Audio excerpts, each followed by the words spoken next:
Okay, so one thing we can do is have a go of fitting in our condenser, the original Lucas style condenser, right? And then we can try our original Lucas.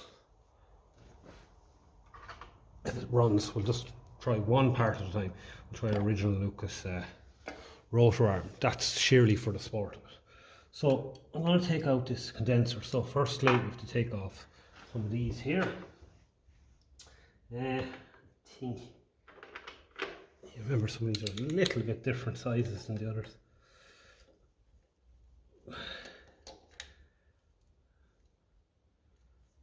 Okay. Right.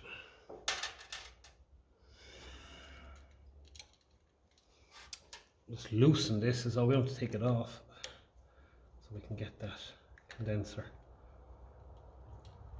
kind of bracket going behind the pints there. Get it up and off and out. I think this one in here is a little bit smaller for some reason. Oh, it seems to be. There's plenty of others there to use, but strange enough, some of them are smaller and some of them aren't even brass. So it definitely wouldn't surprise me, you know, if you know, those distributors there were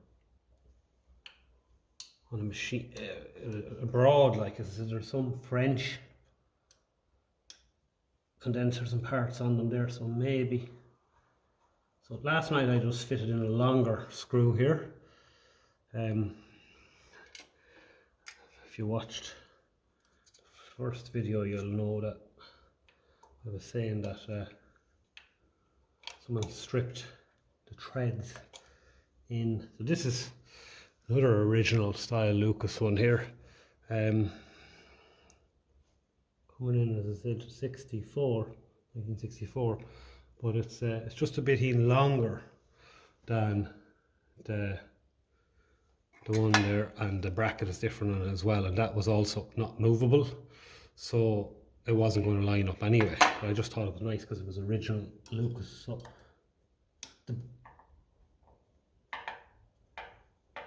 bolt in the back here is where the threads are stripped, so I'm hoping that this bolt here that's coming out, or the screw, is short, and I put in a longer one then and we're golden. Like, that's what I'm hoping. It's not even hoping that I get down onto better threads, because maybe I need a different screwdriver. This one's kind of catching it a little bit. I'm caught under the tank and I'm taking it out, and that's not helping. We need a smaller screwdriver. It's not really happy about coming out. Not that bad. We have a pick there, we do. Just a bit of pressure underneath it. We can always revert back to what we had there if we need to. But this definitely wasn't a good enough connection for an art with this particular screw in it. So I'm hoping I'm going to bring over a longer one now, and I should have it in my pocket. We'll see, is it longer first? I'm hoping it's going to be longer. If it is, we are winning, and it is. It is longer. And them extra few turns is all it's probably going to take. And did I bring the actual condenser? I didn't. I have that all cleaned up.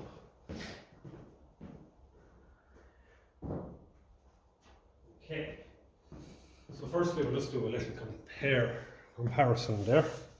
So leave that there. So I could do it actually turning the light on over here, I suppose. I didn't realise I didn't have it on. Yeah, is that a little bit better? Yeah, it's a bit better. Not in the dark ages. Okay, so they are the same. They're the same length, so that's good. It's just this bracket here is spot welded on. We're getting a bit of interference there with the lights. Hopefully that'll go away. It's just I have the work light beside me there. So this bracket here, as you can see, is spot welded. You can't move it, and it needed to be moved back to actually be bolted in there. Number one, and number two, as I said, the threads in it are very bad. we'll see, does this one want to fit? Okay, that one looks like it's going to fit. This bracket just needs to be bent a bit, which is no big deal. You can bend that. I had the bracket off there anyway, and I had everything cleaned up on it. So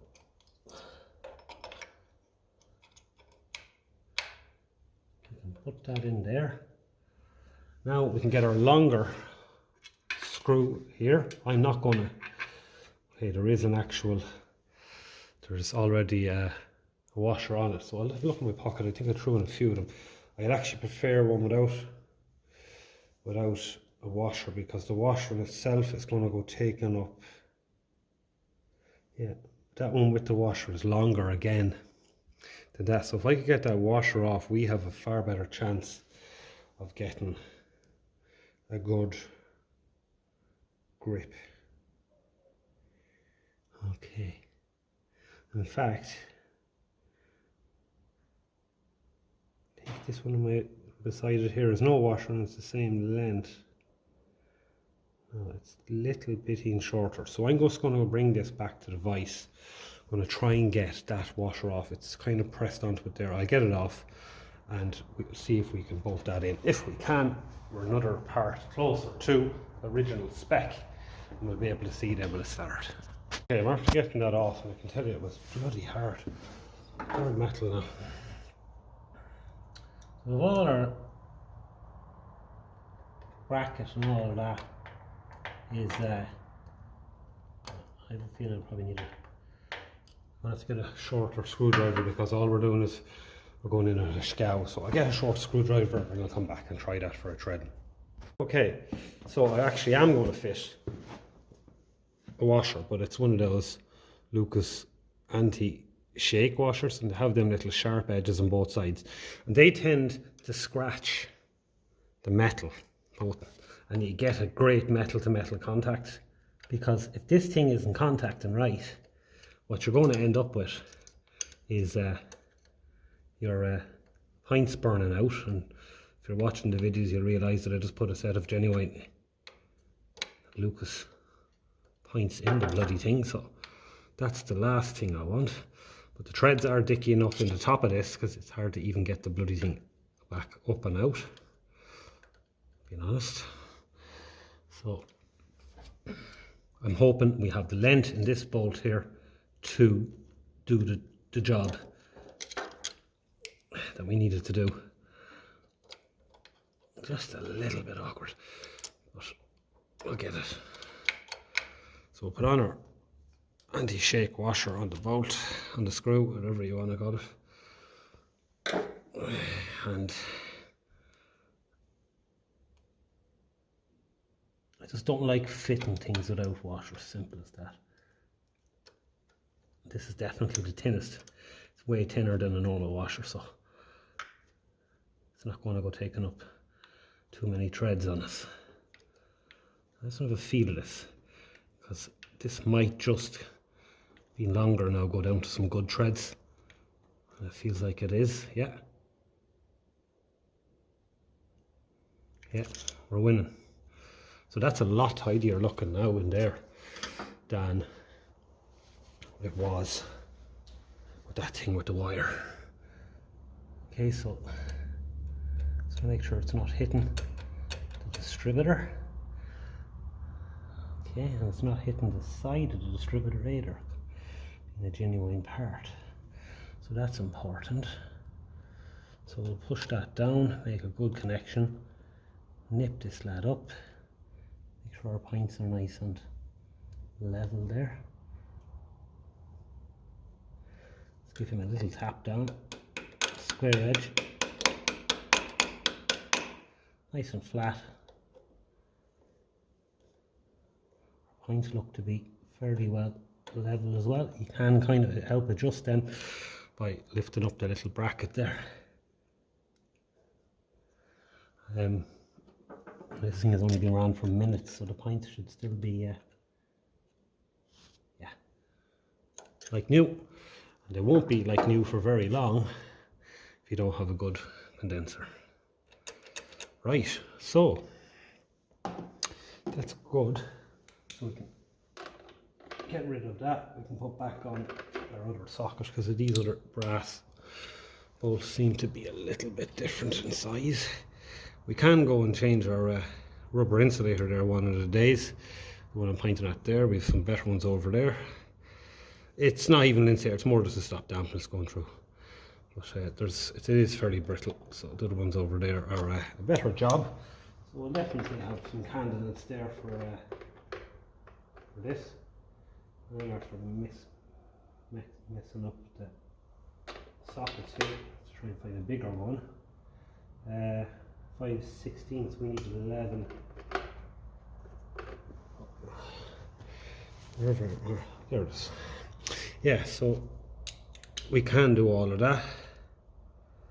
This is just a lock nut there, and then we put on a big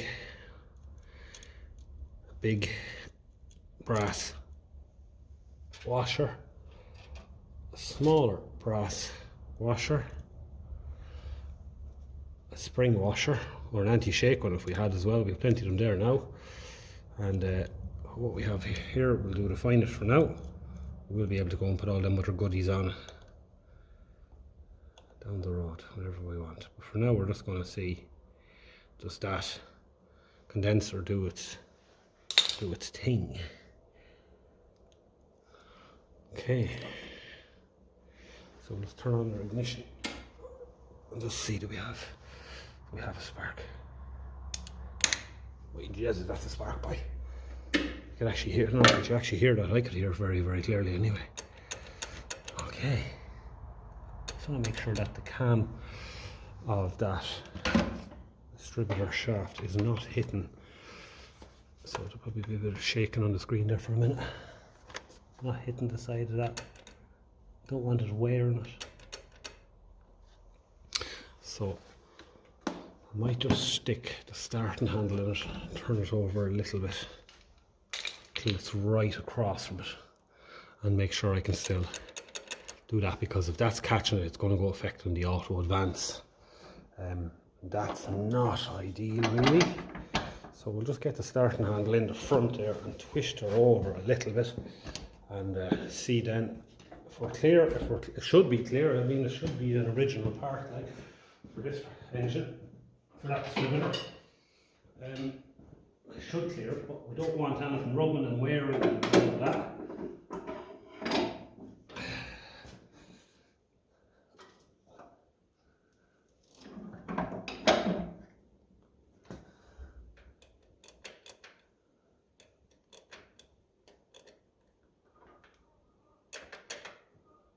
Yeah, so it's cleared. It's worth checking that, because we could always drill the hole in the bracket wider if it wasn't 100%, and push it inwards a little bit. But yeah, that would definitely affect auto advance. Otherwise, that has to be able to turn free. So we have spark. A bad condenser, I don't know. It probably still would show up a spark, but it might not. We'll say it might, when it's running, it'll be erratic like. So that's all we need to do in there. So if it starts and runs and we're happy enough, that's well and good. And then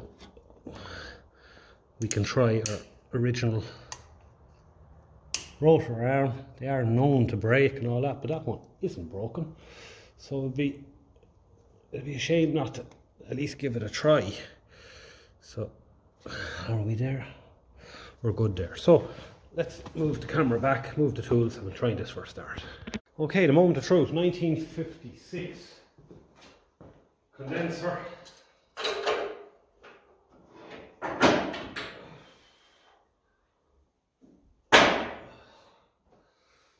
Mr. Joseph Lucas in Birmingham in England. Is it still going to be working properly? This hasn't been started in about a week or so.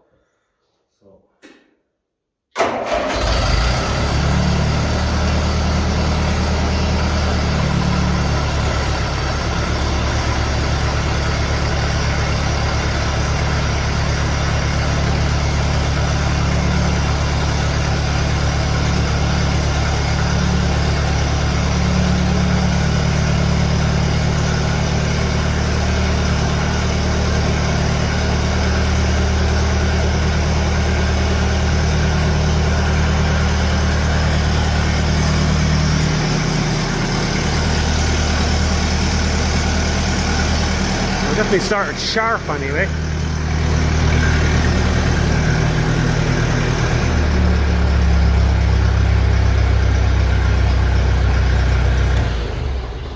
So now, the next question is, what about this? What about this Lucas? The old relic. Not that one anyway. I shouldn't count in. Pretty sure so. As much as it probably still would work. Is that the one we want? Doesn't that look like it? See, normally the break off there. So I think for the crack, we'll go and give him a clean up. And yeah, bring over the stand. And jeez, the smell of petrol.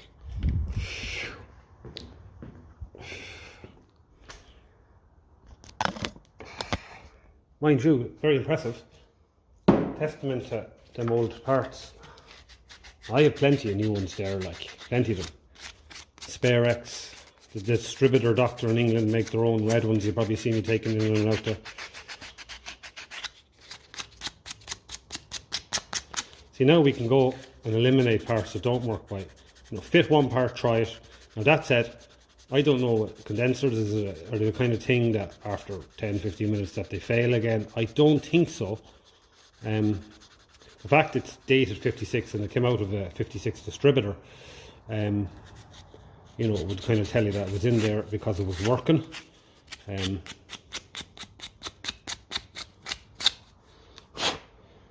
and we're good in there, we're not broke off in there. Yeah, so it tells me that, you know, it was never changed. That distributor feels like brand new in the bearing and the bushing. I cannot get any feel of whatsoever of playing it at all. So yeah, so just making sure that we're not going to go making shit of the distributor cap would have been too long. One thing I will say about it is it's bloody loose. I think that's what kills a lot of these. How loose it is compared to the new one.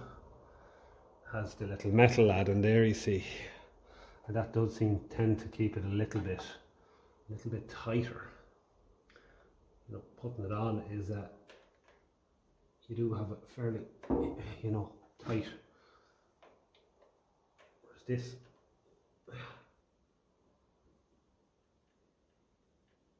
it's a bit of wiggle in it, left and right. Okay, we'll try it. I wouldn't be very happy now with the amount of wiggle in it, to be honest with you. I want to be honest there now and say that.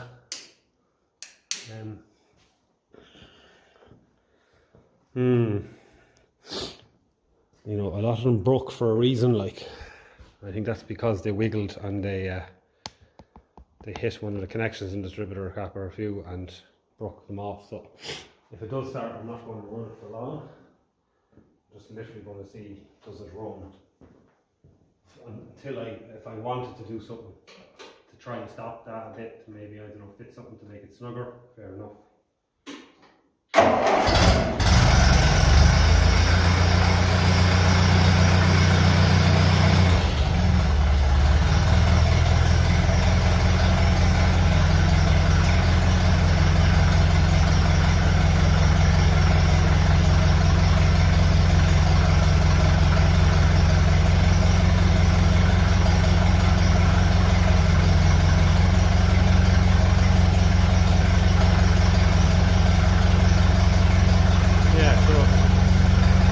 Doing its thing, I suppose.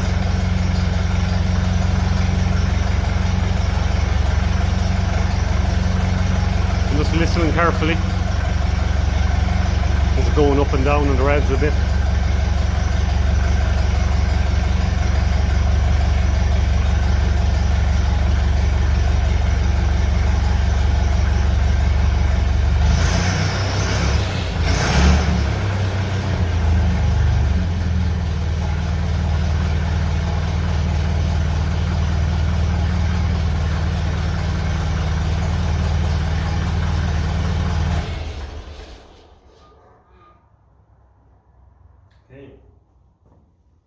So yeah, I think it's doing its thing all right. I don't know how reliable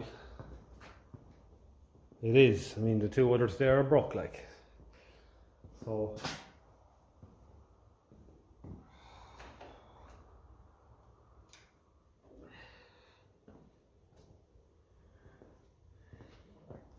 yeah, it could just do with its little spring in there. Like the red one there has a little black lad there. You see the little black tang there? That makes all the difference there, so it does. But there would be ways of stiffening that up in there, making it a bit snugger. Definitely ways of doing that.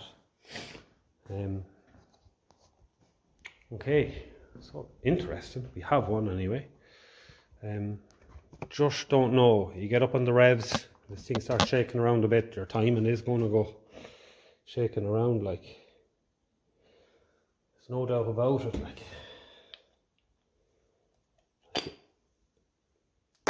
Like it shouldn't be able to fall off, like.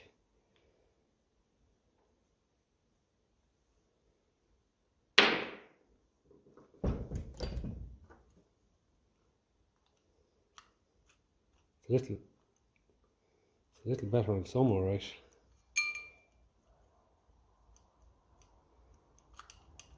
So you definitely could do something with it, stiffen up a bit.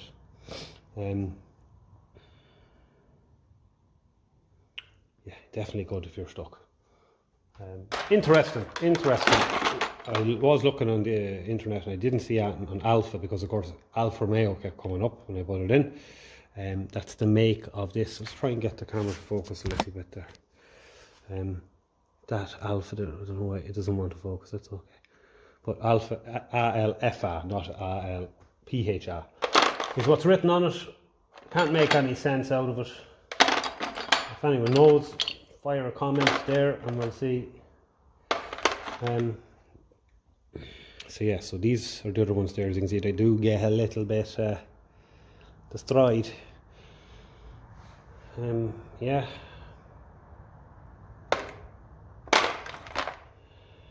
And that's a kind of an aftermarket one, I'd say. Fairly old, but a Bakelite. Fairly well worn. So, and another one there. Can't find any identifying name on it at all. So yeah, that is where we're at. So that's what we took out. With the wire, they're going to earth instead of the bracket because it can't be moved. And again, Lucas, just not for Ferguson. It did come out of a pile of parts that was in all to do with Ferguson's, but don't know how they got that on with that bracket being there. I think maybe it was alright. I forget, but I just know, as we said already, the threads in it were gone, so that is the end of the story for that.